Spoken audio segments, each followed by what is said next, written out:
Bonjour à tous et puis merci pour votre participation à ce webinaire d'InfoRisque. Alors je suis François et j'ai le plaisir d'animer ce nouvel épisode des Midis de la santé et de la sécurité, 45 minutes pour se former et s'informer. Alors InfoRisque est maintenant le média santé-sécurité le plus suivi de France. Alors un grand merci à tous pour votre fidélité. Alors je profite de l'occasion pour vous rappeler que nos webinaires sont accessibles en rediffusion depuis le site d'inforisque.fr sur lequel, en plus des actualités et des guides, vous retrouverez les solutions des produits et services donc proposés par nos adhérents. Alors, cette semaine, nous avons comme sujet la prévention des risques ergonomiques, comment bénéficier de la subvention pour ces actions de sensibilisation. Alors, depuis 2024, l'assurance maladie risque professionnel propose un soutien financier pour encourager les entreprises à mettre en place des actions de prévention liées aux risques ergonomiques. Alors, qui peut en bénéficier? Quelles sont les démarches à suivre? Quelles actions mettre en place? Ce webinaire apportera donc les réponses aux entreprises souhaitant renforcer leur engagement en matière de prévention des risques ergonomiques et mettre en place des actions de sensibilisation efficaces. Alors, pour traiter ce sujet important et d'actualité, j'ai le plaisir de recevoir Alban Jourdet, qui est ostéopathe depuis 2008. Alors, après avoir pratiqué 11 ans en cabinet et une expérience entrepreneuriale de 4 ans, il a rejoint Néoformat en février 2021 pour développer l'activité d'organisme de formation. Alors, Néoformat est un organisme de formation spécialisé en prévention, santé et sécurité au travail et sa mission, accompagner les entreprises dans la protection de leurs collaborateurs et la réduction des risques professionnels, donc grâce à un réseau national de plus de 450 ostéopathes partenaires. Alors, Alban, bonjour. Bonjour François. Alors, nous voici ensemble donc pour 45 minutes, avec donc 30 minutes d'échange avec Alban, avec qui nous ferons un état des lieux et bilan de l'assurance maladie risque professionnel. Nous verrons comment bénéficier de la subvention pour la prévention des risques ergonomiques, critères d'éligibilité, montant de la subvention, spécificité des accords de branche, et nous ferons un focus sur le volet des actions de sensibilisation et actions d'initiative ludique et pédagogique. Et enfin, nous ferons un retour d'expérience et bonnes pratiques pour pérenniser ces actions de prévention. Alors bien sûr, dans les 15 dernières minutes, nous les réserverons pour vos questions, alors que vous pourrez poser à l'aide du le petit pictogramme avec le point d'interrogation QR que vous avez en bas de votre écran. Alors merci d'utiliser uniquement enfin, pour vos questions, merci de privilégier justement ce petit picto QR parce que c'est ce qui va nous permettre de pouvoir effectivement reprendre vos questions dans l'ordre, je dirais, à la fin. Alors, tout de suite, nous allons rentrer donc dans le vif du sujet.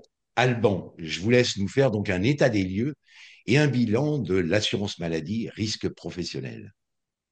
Merci François et bonjour à toutes et bonjour à tous.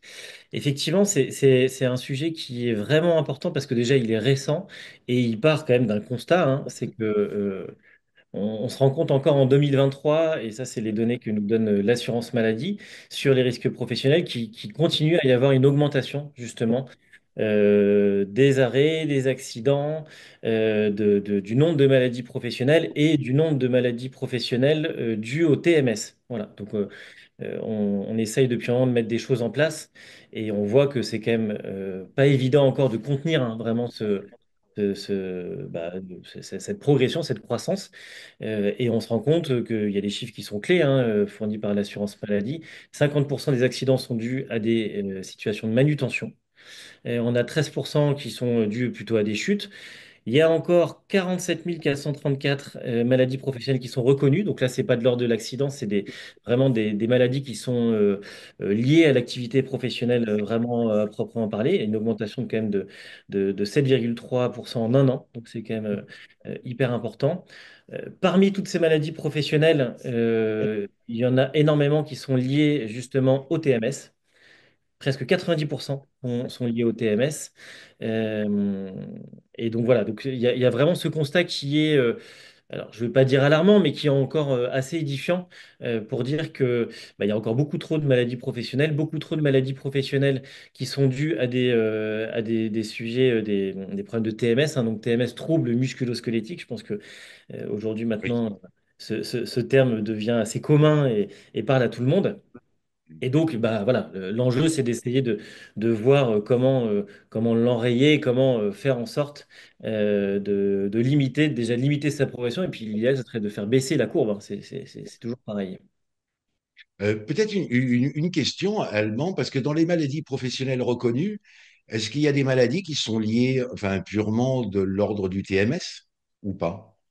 Ah oui, c'est ce que je disais tout à l'heure, François. C'est presque 90% des maladies professionnelles reconnues qui sont de l'ordre des TMS. Et on voit qu'il y a encore une D'accord. progression même de presque 10% par rapport à 2022. Donc, il y a à la fois plus de maladies professionnelles par rapport à l'an dernier et plus de maladies professionnelles dues à des troubles musculo-squelettiques.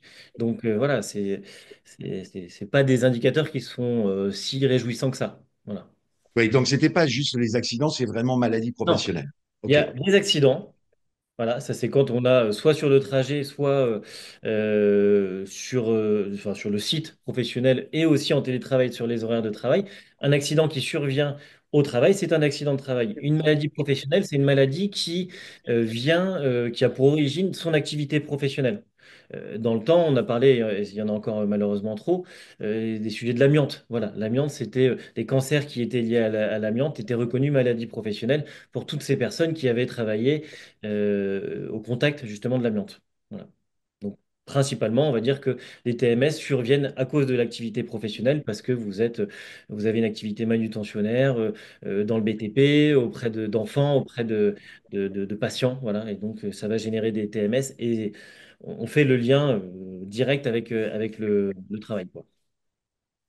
Puisqu'on fait ce bilan-là, Alban, concernant tout ce qui est TMS, est-ce qu'on peut dire quand même, enfin, est-ce que ça aurait du sens de dire que la non prise en compte des PMS peuvent entraîner justement ces maladies, mais sur le long terme et non pas comme un accident, je veux dire, comme une chute, par exemple, de plein pied ou de hauteur qui est consécutive et immédiatement à je dirais, une action qui n'était pas justifiée, on va dire. Mais est-ce que là, il y a cette question aussi sur le long terme du TMS? C'est extrêmement intéressant ce que vous dites, François, parce que justement, c'est toute la différence avec l'accident. Une maladie va survenir à cause du moyen et long terme. Et d'où l'enjeu justement de faire de la prévention, c'est-à-dire agir avant que la maladie arrive. Ça, c'est une première chose. Et même si la maladie arrive ou si les TMS arrivent, comment on va faire pour les soigner, faire en sorte que ça revienne le moins souvent possible, et puis et agir en continu. Et effectivement, par des enjeux de prévention réguliers, et ça, on pourra en parler aussi parce que justement, Oui. c'est ce sujet des subventions et de comment ça peut être un point de départ pour mettre en place des actions qui soient pérennes, hein. Mhm. C'est pas juste du one shot, comme on pourrait dire en vulgarisant un peu, c'est que c'est du long terme. La prévention, c'est du long terme. Mm. Alors, tout de suite, quand même, parce que je pense que notre auditoire est intéressé avec on a mis quand même un sujet de subvention. Voilà. Donc, alors justement, le gouvernement, même précédent, puisque ça date maintenant un peu plus, mais il y a ces subventions qui sont maintenant en place. Mm. Donc, pour réduire finalement ces risques ergonomiques. Donc, allons-y. Ces subventions, C'est quelles subvention. sont-elles? Effectivement, alors on s'y perd un peu dans les différents gouvernements ces derniers temps parce qu'on en a eu un certain nombre. Mais je pense que tout le monde sait, tout le monde a entendu parler de la réforme des retraites qui date de 2023. Alors sans polémiquer, rentrer dans la politique à proprement parler et la façon dont elle a été mise en vigueur, il y a eu à la suite justement de cette loi retraite des négociations entre les syndicats, le patronat et le gouvernement, l'exécutif et donc aussi l'assurance maladie. Et grosso modo, hein, pour simplifier, c'est-à-dire, bon, bah, puisqu'on va travailler plus longtemps, et ben, comment faire en sorte qu'on travaille le mieux possible ou le moins mal possible? Voilà. Et donc, c'est pour ça que des subventions ont été déclenchées pour dire il faut financer la prévention de l'usure professionnelle. Donc, c'est pas tant que sur l'ergonomie, même si c'est un des gros volets, mais c'est sur l'usure professionnelle. Voilà. Donc, l'usure qui vient par l'activité professionnelle. Donc, c'est pour ça que c'est un financement, une subvention qui est entre les mains de l'assurance maladie, qui a différents volets, hein. Le but, c'est vraiment de réduire les risques ergonomiques. Alors, principalement donc pour les activités de manutention avec les postures contraignantes ou de vibration mécanique. Voilà, c'est d'abord orienté vers ce type de métier, puisque c'est les métiers les plus contraignants physiquement. Et puis après, il y a différentes actions vraiment pour le mettre en place, hein.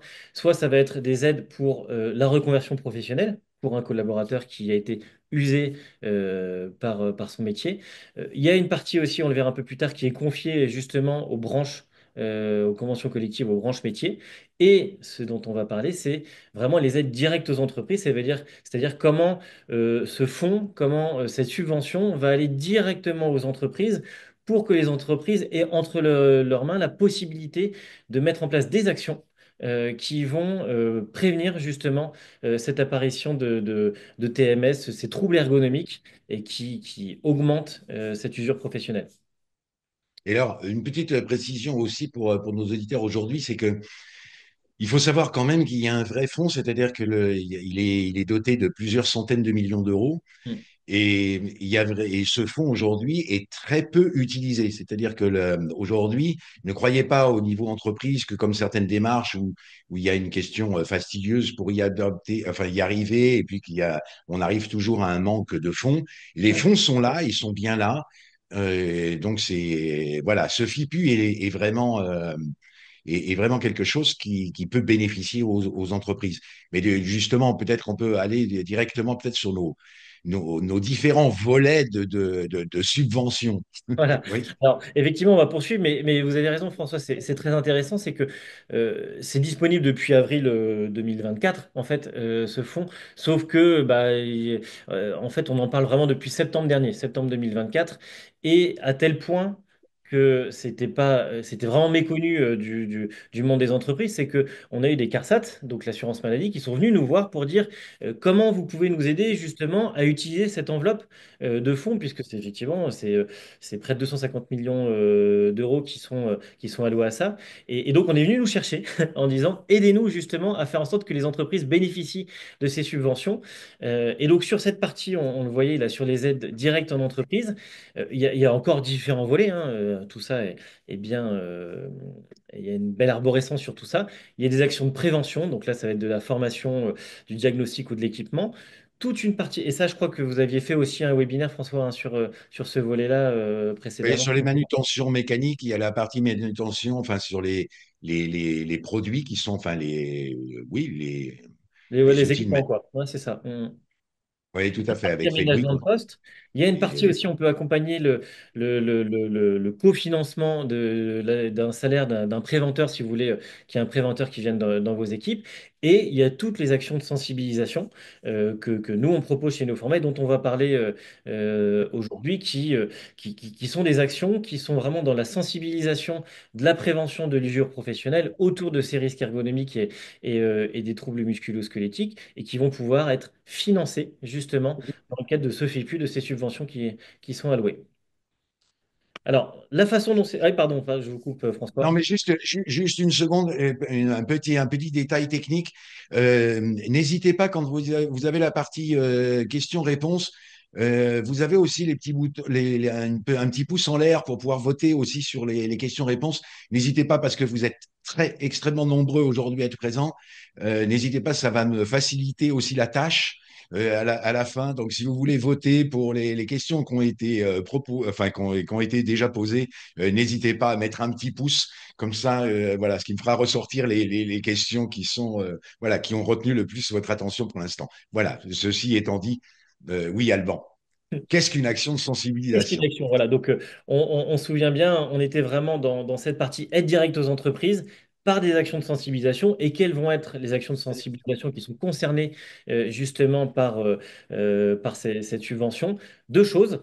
Des infographies, c'est-à-dire toute communication qui va permettre de se rappeler et donner du contenu, de l'info justement sur comment se prévenir et comment agir justement de façon préventive sur l'usure professionnelle et sur les risques ergonomiques. Donc ça peut être des affiches, ça peut être des modes opératoires, des process, hein, ça peut être de la documentation, du site internet, voilà, des infographies qui vont être soit imprimées, soit directement en ligne ou sur smartphone. Donc il y a cette partie infographie. Et puis après, il y a une partie événement de sensibilisation, c'est-à-dire des actions en présentiel ou aussi en distanciel, mais en tout cas des actions qui sont en live, en direct, entre guillemets, avec des ateliers, des forums, des réunions. Voilà, tout un tas de choses qui, qui vont être proposées par les entreprises pour leurs collaborateurs et pour justement être dans ce volet de la prévention des TMS et des risques ergonomiques. Donc, c'est deux choses, infographie et des événements en direct, en live, en présentiel ou en distanciel. Voilà. Alors, on est à cheval, parce qu'en préparant cet entretien, vous m'avez évoqué les terminologies, enfin, d'utiliser les bons mots. Mm. Et par contre, il ne s'agit pas d'action de formation directement, mais d'action de sensibilisation, où je me Exact. trompe. C'est exactement ça, François. Dans ce volet-là, on est dans des actions de sensibilisation. C'est-à-dire que la formation, c'est une notion qui est vraiment très encadrée en France, hein, puisque c'est réglementaire. Il y a des formations qui sont obligatoires. Et là, ça va être, dans ces cas-là, les OPCO, les opérateurs de compétences, qui, via votre compte de formation, peuvent financer ces actions de formation. Donc, on a notamment, nous, on propose des formations gestes et postures, qui sont des formations obligatoires, qui peuvent être prises en charge par les OPCO, pas par ce FIPU. OK. Le FIPU, il va financer justement ces actions de prévention, de sensibilisation, où là, justement, c'est beaucoup plus libre, justement, dans sa mise en œuvre. Et c'est moins restreint par des programmes qui sont obligatoires. Voilà, donc il faut bien établir des programmes de sensibilisation, des programmes d'ateliers, des programmes de forums, et, euh, et vous pourrez bénéficier quasiment à 100% de ces fonds, de ces subventions. Donc là, pareil, il y a la question d'éligibilité, parce que alors ça, voilà, je disais, il y a des fonds, mais il y a Oui. quelques critères et qui sont finalement pas des critères euh, très contraignants pour l'entreprise. Voilà. Là, sur ces conditions d'éligibilité, on est vraiment, on a mis hein, vraiment toutes les conditions telles que vous pouvez les retrouver sur le site de l'assurance maladie. D'ailleurs, n'hésitez pas, on vous a mis un lien qui sera mis dans le chat. Vous pouvez aller tester directement avec votre entreprise. Vous avez vraiment un micro-questionnaire pour voir si vous êtes éligible. On a mis tous les items, mais en gros, il y a toutes les chances que vous soyez. Enfin, c'est-à-dire que toutes les conditions sont celles qui répondent à près de 90% des entreprises du secteur privé. Voilà, parce qu'effectivement, il faut relever du régime général de la sécurité sociale. C'est souvent ça. Donc, voilà, typiquement, dans la fonction publique, malheureusement, il n'y a pas, ça ne remplit pas ces conditions d'éligibilité. Mais, mis à part ça, quasiment toutes les entreprises du secteur privé peuvent en bénéficier. Et tout qu'on vous met là, c'est vraiment des choses qui sont le b.a-ba et je suis à peu près persuadé que tous vos adhérents, toutes les personnes qui nous suivent aujourd'hui le sont si elles sont dans le secteur privé, qu'elles relèvent du régime général de la sécurité sociale. Ok. Bah oui, puis à jour de ces cotisations et choses comme ça, effectivement, je pense Ah. que c'est le minimum avant de recevoir de l'argent quand même. Ils veulent peut-être s'assurer déjà que les entreprises sont quand même un peu en règle, ce qui est un peu logique. Alors, donc subvention, montant. Combien? Et Voilà. Qu'est-ce que l'entreprise, voilà, de quel montant peut-elle disposer? alors, il faut savoir que sur les actions de sensibilisation, de prévention, euh, c'est 70% des coûts engagés qui sont pris en charge. Donc, les montants de la subvention démarrent à 1 000 euros. Ça veut dire que si vous financez les actions à partir de 1 429 euros, eh ben 70% égale 1 000 euros. Voilà. Donc, à partir de 1 429 euros, deux factures de sensibilisation sur la prévention de l'usure professionnelle, eh ben vous allez pouvoir bénéficier, et on va vous expliquer après comment faire cette demande, de 1 000 euros de subvention. Vous payez de votre poche que 30%. Et ça va jusqu'à 25 000 euros de subvention. Donc ça veut dire que jusqu'à 35 000 euros, 35 700 euros de coûts engagés, eh ben, vous allez pouvoir être remboursé de 25 000 euros et donc payer que de 10 700 euros de votre poche. En gros, c'est ça. C'est vraiment ça l'idée. Euh, et ça, le gros avantage, donc ça c'est par entreprise, donc pas par numéro de sirène, c'est pas par numéro de sirène parce qu'il y a plein d'entreprises qui ont plusieurs établissements, donc c'est par structure, donc un seul numéro de sirène. Et ce qui est bien, c'est que vous pouvez cumuler les factures. C'est-à-dire que si vous avez une facture, je ne sais pas, pour une prestation de sensibilisation qui est à 600 euros et que vous en avez une deuxième après qui est à 800 euros, bah, le fait, enfin non d'ailleurs ça ne marche pas, il en faut une troisième de 300 euros, le fait de cumuler ces factures et d'envoyer tout ça, vous pourrez bénéficier justement de cette prise en charge de ces subventions. Donc c'est quand même des montants intéressants, hein, puisque ça c'est par an. Voilà. Donc c'est vraiment intéressant. Et Oui, ça, et c'est ce que vous évoquiez tout à l'heure avec le webinaire précédent qu'on avait fait avec Fenwick voilà. sur le matériel. Ça veut dire que il y a quasi aussi avec ces fonds FIPU de pratiquement avoir un matériel quasi la gratuité quasi du matériel proposé. Alors maintenant, à condition de rentrer effectivement Dans les critères. dans le matériel adéquat. C'est ça. Donc là, il faut effectivement aller tester. Alors, pareil, hein, il y a des cas de figure. Tout à l'heure, on parlait des accords de branche. Il y a des branches métiers. Et de la même manière, vous pouvez aller voir sur le lien qu'on vous met ici en bas, là, de voir si votre entreprise fait partie d'une des branches métiers qui fait que, voilà, il y a des majorations par branche. Donc, si vous voulez, cette enveloppe de 25 000 euros maximum est la base. Mais après, et puis, en plus, allez-y régulièrement parce que cette liste, elle évolue. Que les accords de branche se refont. Voilà, il y a des négociations un peu permanentes. Donc, il faut y aller un peu régulièrement pour voir si vous pouvez bénéficier de davantage de subventions. Et tant qu'à faire, autant en profiter, quoi. Donc, tout ça évolue. C'est encore récent, hein. Il faut se dire que c'est septembre 2024. Donc, ça évolue. Pour le moment, les fonds sont disponibles. Et en plus, c'est un peu le premier arrivé, premier servi, hein. C'est-à-dire qu'une fois qu'on a utilisé toute l'enveloppe, eh ben, il y aura plus de ces fonds-là. Donc là, on est vraiment dans ce moment où il faut y aller. C'est très facile d'obtenir cette subvention. C'est vraiment, on l'a déjà fait. On peut le faire rétroactivement, hein, c'est-à-dire enfin, par an. C'est-à-dire que toutes les actions que vous avez faites depuis le 1er janvier 2025, eh ben, vous pouvez encore aujourd'hui demander ces subventions. Voilà, des choses importantes. Ok. Bah donc, on est sur des montants quand même non négligeables. Alors, peut-être en deux mots, en quelques mots sur la partie demande. Donc, comment ça se passe au niveau de la, parce que justement, j'ai ces factures, parce qu'il faut d'abord avoir fait effectivement un certain nombre de factures correspondant à ces actions de sensibilisation.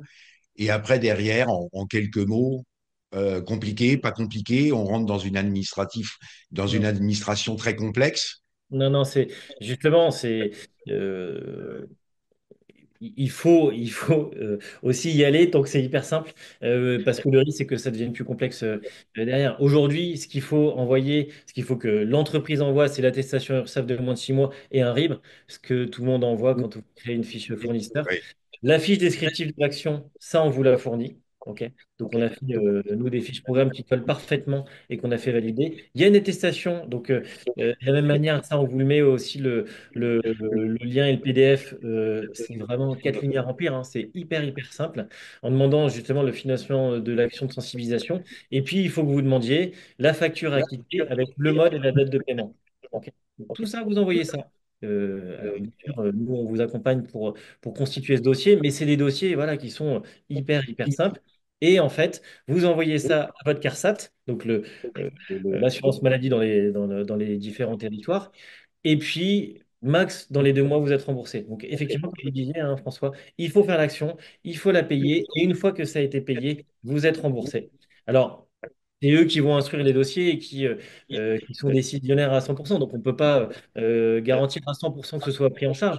Maintenant, nous, on a quand même étudié plein de cas de figure différents, un peu justement challenger et prouver le dispositif sur différentes solutions. Et la plupart du temps, ils financent, hein, parce que justement, on est dans ce moment où il y a cette enveloppe qui est allouée et il faut l'utiliser pour les entreprises pour prévenir cette usure professionnelle.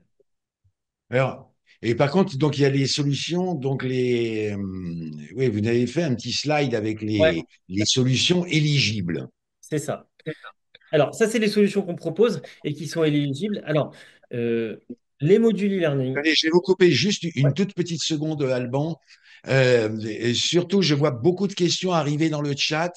Alors, s'il vous plaît, mettez vos questions directement dans la partie QR, parce que sinon, dans la partie chat, j'ai du mal à lire les deux écrans ou les trois écrans en même temps. Donc, si vous voulez bien vos questions dans la partie QR, voilà, petite, Alors, ça, voilà, François, j'en justement, arrête là. ouais. Alban. Lire sur deux écrans en même temps, ça peut augmenter l'usure professionnelle. Donc, il faut faire attention. Ça, c'est de la prévention. Donc, effectivement, sur les solutions éligibles, euh, nous, on propose un certain nombre de dispositifs, à commencer par les modules e-learning, puisque les modules e-learning, quand ce sont des modules sur les gestes et postures, notamment en situation de manutention par exemple, sont considérés comme des infographies web. Donc ça fonctionne et je vous montrerai tout à l'heure des cas d'usage qu'on a eu, mais ça fonctionne. Et puis après, ça va être des conférences ou des webinaires, c'est-à-dire vraiment des actions de sensibilisation en direct, en distanciel ou en présentiel. Nous, on a aussi développé un escape game. Autour de la manutention manuelle, c'est vraiment, bah, on avait fait l'an dernier, François, notre webinaire sur comment, par la gamification, traiter ces sujets de manutention manuelle. Bah, voilà, c'est un dispositif qui peut être subventionné par le FIPU. Donc, voilà, jouer, travailler sur des questions de sensibilisation autour de l'ergonomie en situation de manutention manuelle, ça c'est financé. La fresque des TMS, ça c'est notre petite nouveauté de cette année 2025. Pareil, hein, c'est une action de sensibilisation autour de la gamification qui sera subventionnée par le FIPU. Puis après, des ateliers classiques, gestes et postures manutention, des ateliers de réveil musculaire. Enfin voilà, tout un tas de choses qu'on propose et qui sont pris en charge parce que euh, effectivement, hein, nous, c'est vraiment notre force. Et vous le disiez tout à l'heure, François, en introduction, c'est que nous, on est vraiment spécialisé dans ces formations et dans ces ateliers de sensibilisation, prévention, santé, sécurité, avec toute une brigade, j'ai envie de dire, plein de partenaires ostéopathes qui sont partout en France et qui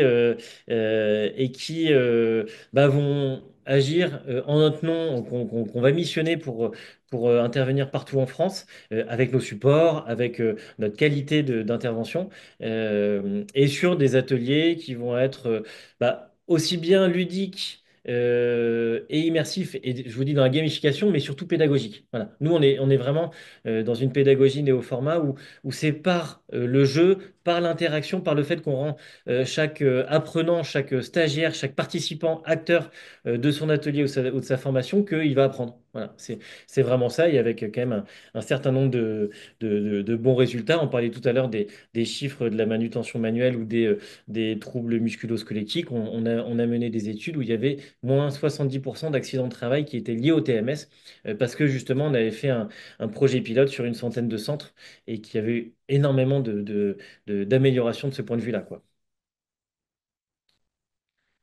Alors, vous avez votre micro coupé, François, si je me permets. Donc, on vous... Chose. Alors oui, parce que on m'a fait couper mon micro parce que tout à l'heure, il paraît qu'il y avait un écho, mais si Ah, je parle sans micro, ça va être un peu compliqué. Euh, donc, oui, je disais que c'est quand même impressionnant avec ces effets effectivement sur les TMS, surtout avec le rappel que c'est une chose essentielle, que c'est aussi les TMS, ce sont des maladies qui arrivent sur le temps long. c'est ça. Et on le voit même avec les opérations. Même on a eu le cas chez Inforisque avec un de nos collègues qui est là depuis très longtemps Enfin, ouais. et qui aujourd'hui a même des mal de dos, même au bureau. Donc effectivement, ces actions de sensibilisation, de regarder est-ce que le matériel est bien adapté, est-ce que on a les bonnes positions. C'est Mm, pas juste des mots. C'est vraiment des solutions pratiques et c'est vrai que cette gamification, pour bien mettre mm, ça en tête, c'est quand même essentiel, surtout avec même une population, enfin je ne sais pas si vous me suivrez sur ce terrain-là, Alban, mais peut-être une population même jeune mm. qui parfois peut se dire, voilà, Je ne je suis en connais pleine pas. forme Ouais, je et ne suis pas j'ai concerné. pas Mm, besoin mm, mm. de tous ces conseils. Et typiquement, François, vous parliez de matériel qui est adapté ou pas. Euh, il y a deux choses en plus dans le matériel. Il y a vraiment ce côté avoir le bon matériel. Et puis l'autre volet, c'est que savoir bien s'en servir. Euh, L'autre fois, on m'a donné un exemple que j'ai bien aimé, donc je le restitue comme ça. Euh, Si je m'achète une Ferrari, c'est pas pour autant que je deviens pilote de Formule 1. Vous voyez ce que je veux dire? Il va falloir apprendre. Donc tout ça est associé. Donc dans des ateliers gestes et posture, justement, on va pouvoir apprendre à bien utiliser ce matériel parce que voilà, et donc ce sera vraiment une action qui sera complète et qui sera avec euh, ouais, un tour à 360 degrés justement, et l'environnement de travail, et la formation, et la sensibilisation des équipes, quoi. Alors, tout de suite, parce que le temps file, Alban. Oui, quand? Alors, Alors, des des actions. actions en euh, place, voilà, des occasions pour mettre en voilà, place des c'est actions de ça. sensibilisation. L'idée, et puis on va le voir juste après, c'est que ces sensibilisations vont pouvoir permettre de mettre un pied justement dans l'ergonomie et qu'on pourra poursuivre. Parce que l'idée, c'est qu'effectivement, il y a des actus. Hein. Là, il y a une actu qui est très proche, c'est la journée de la sécurité, Safety Day, qui est le 28 avril. Donc ça, c'est une journée mondiale. Hein. Donc les entreprises nous demandent tout un tas de dispositifs. Ça peut être une excuse, entre guillemets, en tout cas une raison pour mettre en place. Au mois de juin, tout le monde connaît la semaine de la QVCT, de la qualité de vie et des conditions de travail. Tout ça, on peut utiliser comme prétexte un peu ces événements pour mettre ça en place. Et puis après, des journées de prévention que vous faites quand vous voulez, ou des forums santé-sécurité. Voilà, tout ça, ça peut être un prétexte, encore une fois, pour lancer ces actions de sensibilisation. Euh, L'idée encore, c'est vraiment de se mettre dans un démarrage d'actions de prévention autour de l'ergonomie et des TMS pour le poursuivre dans le temps. Et c'est là où ça aura davantage de sens, quoi. Et typiquement, voilà, c'est ce qu'avaient fait plusieurs de nos clients. Alors, l'un avait pris justement des modules e-learning autour des gestes et postures et des ateliers réveil musculaire. Et donc, l'enveloppe globale était 3 990 euros. Et ils ont récupéré 2 793 euros de subvention. Donc, ça, c'était en 2024. Hein. Ça a été acté. Donc, c'est bien la preuve que le e-learning, comme les ateliers en présentiel, sont pris en charge. Et aussi, un autre client qui était plus dans le transport. Il nous avait demandé l'escape game manutention. Et comme c'était pas en région parisienne, il y avait des frais de déplacement. Et ben c'est sur l'enveloppe globale avec les frais de déplacement, c'est-à-dire tout ce qui va être nécessaire pour la mise en place de ces actions de prévention qui vont être prises en charge. Donc là, vous voyez, il y a vraiment, c'est vraiment un ensemble, quoi. C'est vraiment une enveloppe générale.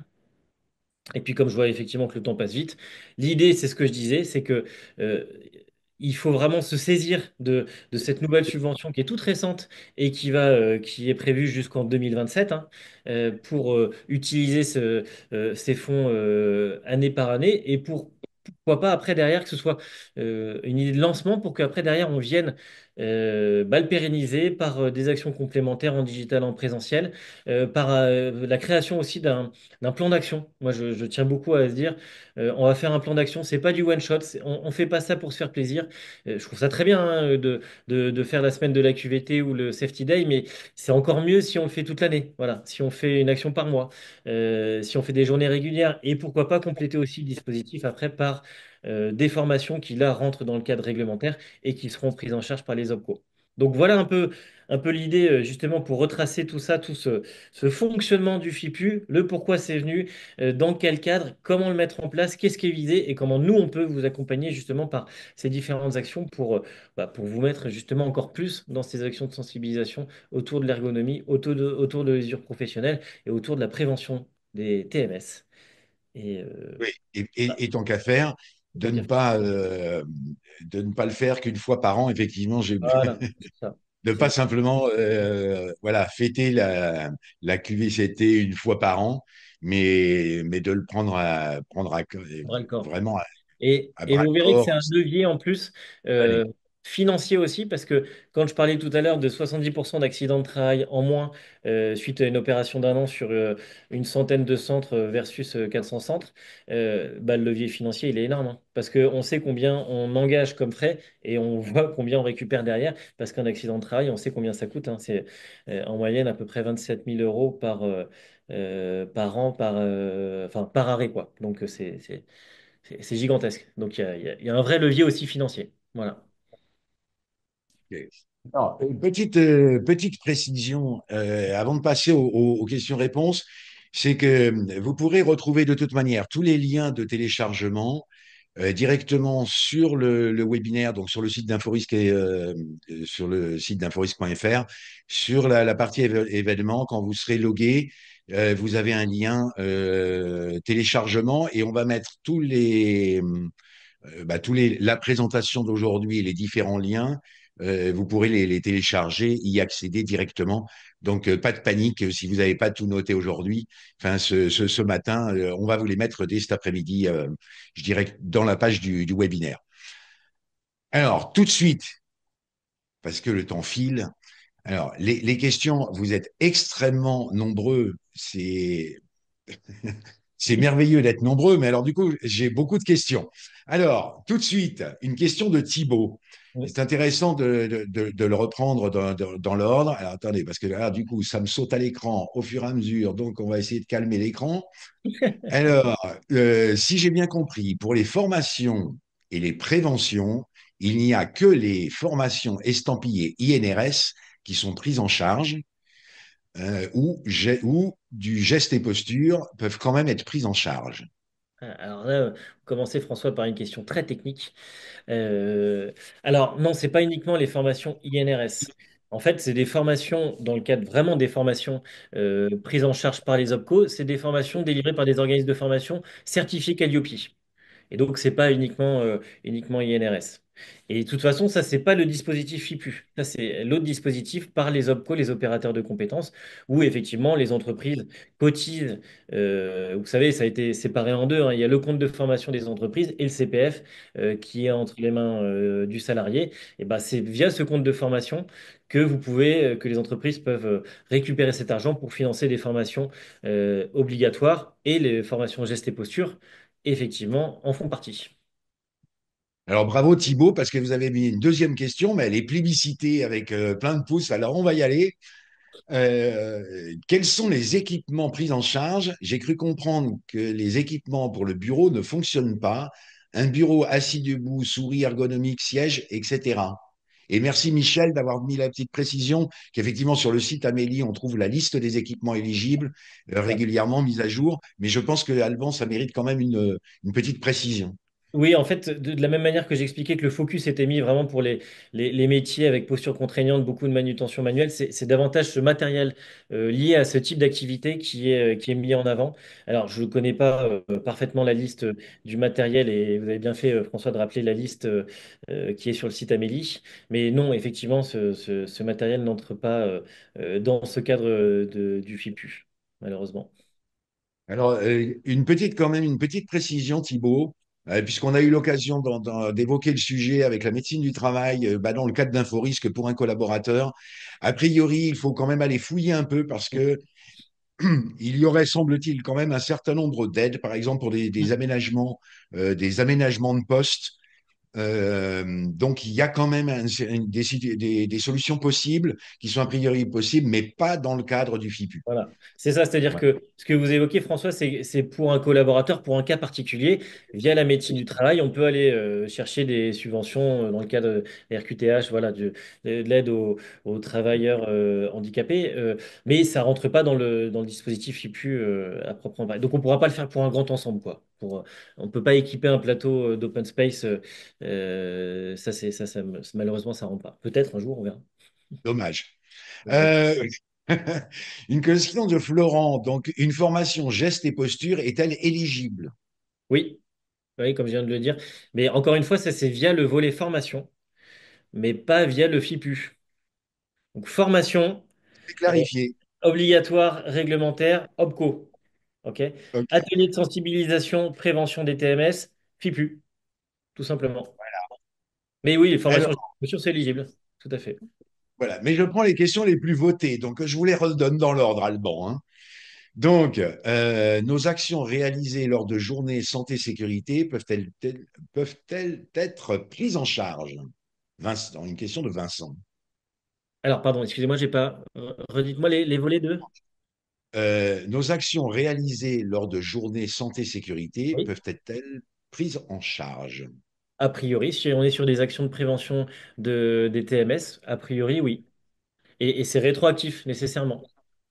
Donc sur 2025, tout ce qui a été fait depuis le 1er janvier 2025, si vous avez fait les prestations et que vous avez reçu la facture que vous l'avez réglée, eh ben, effectivement, là, enfin,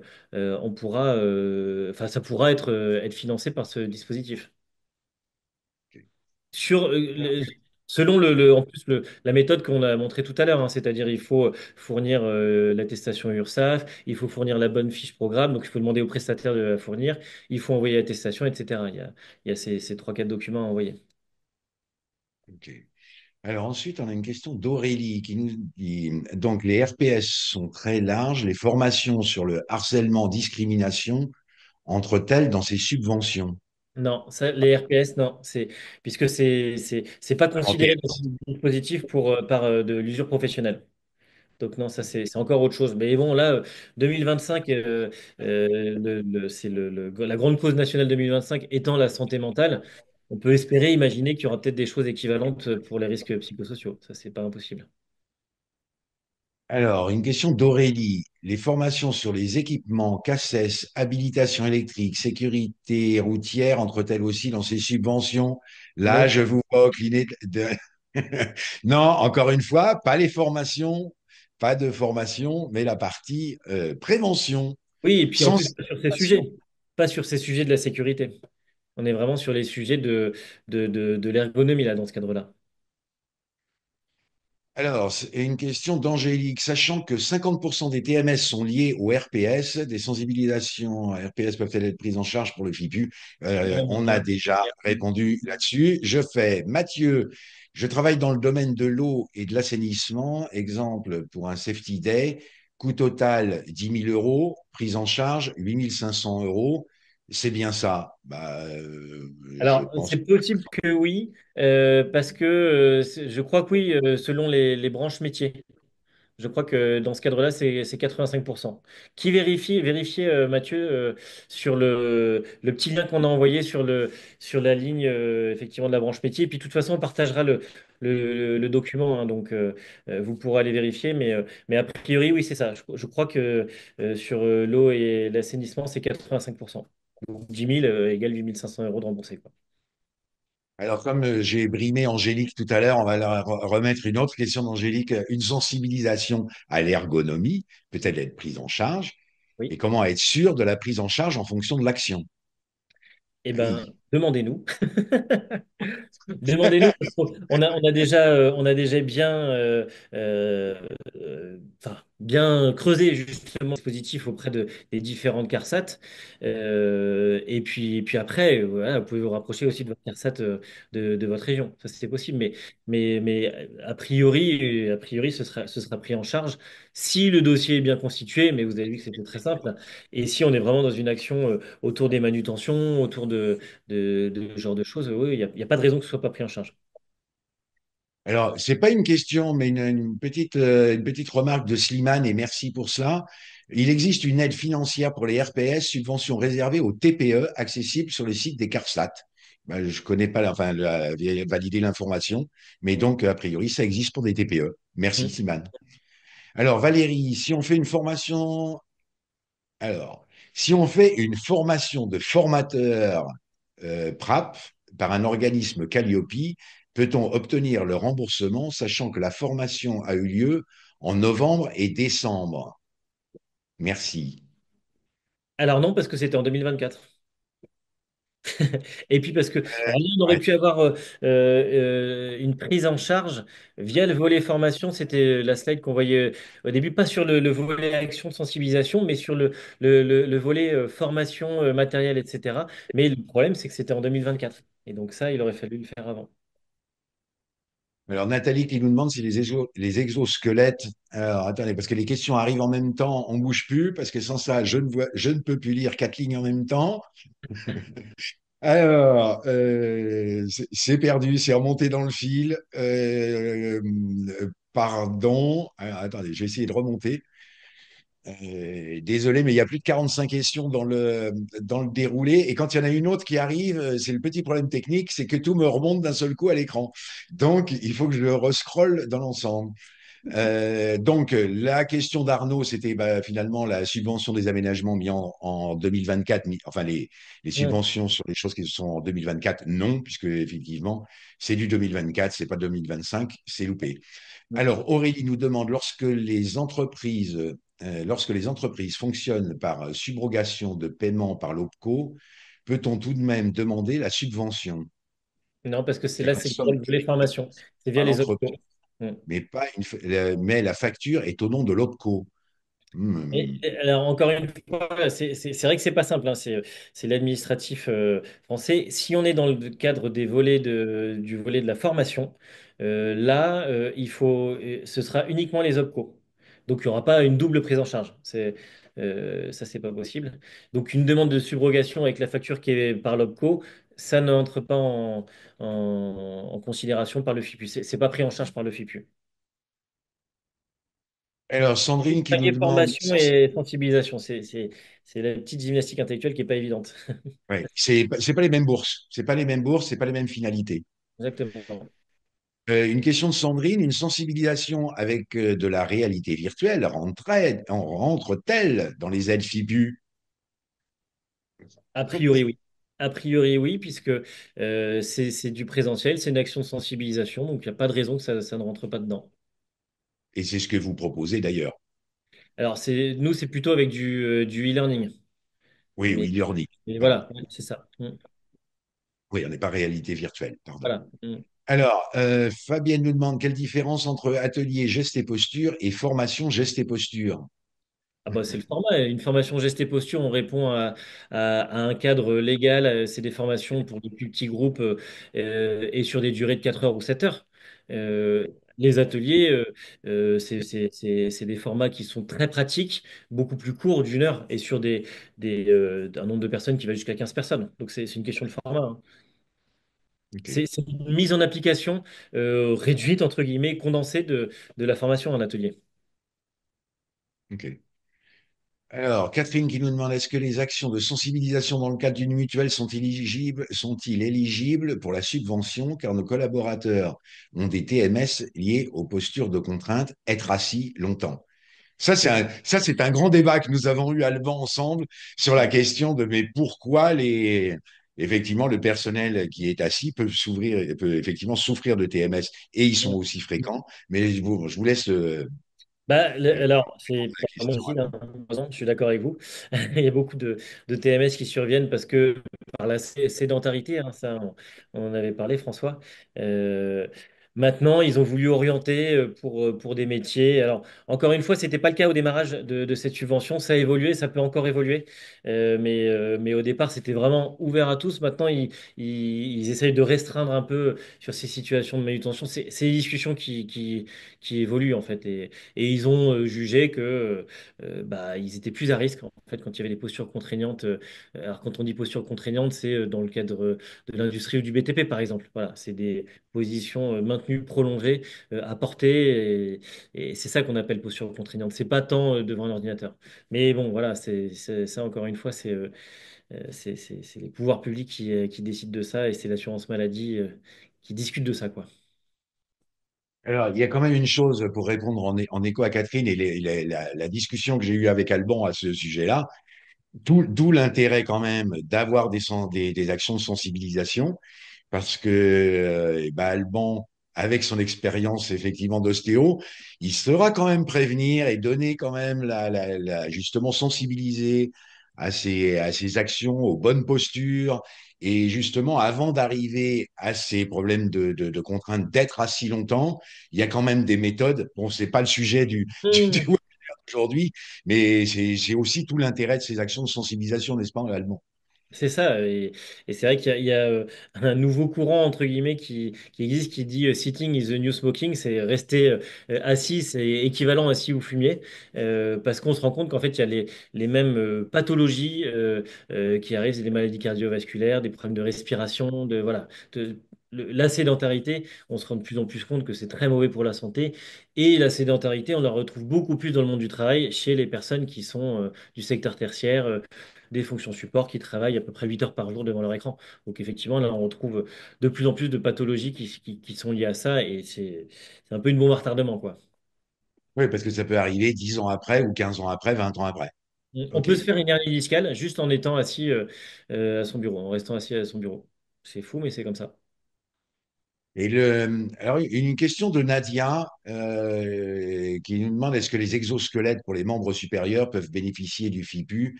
Pourriez-vous répondre à cette question intéressante, SVP? Alors, les Là, je exos, me je ne sais pas s'ils renseignerai. sont dedans. Ouais, il faudrait que Nadia, hein, On c'est a ça un que webinaire. Alors, juste une chose, Nadia, c'est que regardez dans notre programmation de webinaire, on a un webinaire sur les exosquelettes. Dans, je sais plus, Kevin, peut-être que tu nous pourrais le préciser, mais je sais plus si c'est la semaine prochaine ou la semaine d'après. Donc, on va évoquer la question. On va évoquer la question. Voilà, puisqu'on parlera justement exosquelette. Voilà. Je botte en touche. Voilà. Et puis, il y a toujours la question de la liste de matériel enfin, en question qui ouais, est disponible. Euh, ok, bah écoutez, j'ai encore beaucoup de questions. Je suis désolé de. Écoutez, de toute manière, euh, toutes vos questions, elles sont présentes. On va les transmettre. On va les transmettre à Alban. Donc, il pourra de toute manière. Voilà. Alors, sur les exosquelettes, c'est notre webinaire du 24 avril prochain. Voilà. Donc, semaine prochaine, si vous voulez parler exosquelettes, ça sera le bon moment pour savoir justement quoi faire au bon moment et qu'est-ce qui peut être financé. Donc, toutes les questions que vous avez là, s'il y a des questions où on n'a pas pu répondre, pardon, parce que il y a plus de 60 questions qui sont maintenant là. Donc, c'est un peu compliqué. aussi. Sinon, je vais me faire trucider. On va me dire que c'est plus l'heure. Sauf si vous m'envoyez plein de petits cœurs et vous me dites encore pour qu'Alban réagisse. Mais sans ça, on va me dire que je fais traîner un peu la pendule. Là, Donc, sans écoute, ça, bah, voilà, on pourra y répondre. Voilà, au niveau de Néoformat, ils auront vos questions avec les personnes qui les ont posées. Et ne vous inquiétez pas, vous ne resterez pas sans réponse. Peut-être une petite dernière pour la route. Je vais vérifier ce qui a été alors, ah bah là, alors vous êtes merci, je vois du coin François de les l'œil amis. qui a. Merci Eric pour le commentaire avec cet excellent webinaire. Alors Alban, voilà, avant de finir, vous avez déjà des compliments qui tombent, hein. Euh, ok, bah, je pense qu'on a répondu, oui, majoritairement à l'ensemble. Euh, oui, parce que l'achat de monte charge escalier, effectivement, on reprend un peu les mêmes questions qui ont été abordées. Encore une fois, vous avez aussi les coordonnées, on vous a donné les coordonnées aussi d'Alban. N'hésitez pas si vous voulez effectivement continuer cet échange avec lui. Je pense qu'on vous a mis dans le chat, mais ne vous inquiétez pas. Comme vous vous êtes inscrit au webinaire, vous allez recevoir des remerciements. Et avec ces remerciements, on vous remettra aussi un lien pour que vous puissiez rentrer en contact avec Alban si vous avez besoin d'aller plus loin. Parce que, pardon, on essaye de faire au plus court dans un délai imparti et qu'on puisse vous laisser le temps de déjeuner. Voilà. Alban, un petit mot de la fin? Bah, merci à toutes et à tous pour et votre attention et les questions très pertinentes. Et puis, bah, le mot de la fin, c'est un peu de dire on a une super occasion et vraiment beaucoup d'aide pour passer encore plus le stade, mettre encore plus un pied à l'étrier de la prévention de l'usure professionnelle.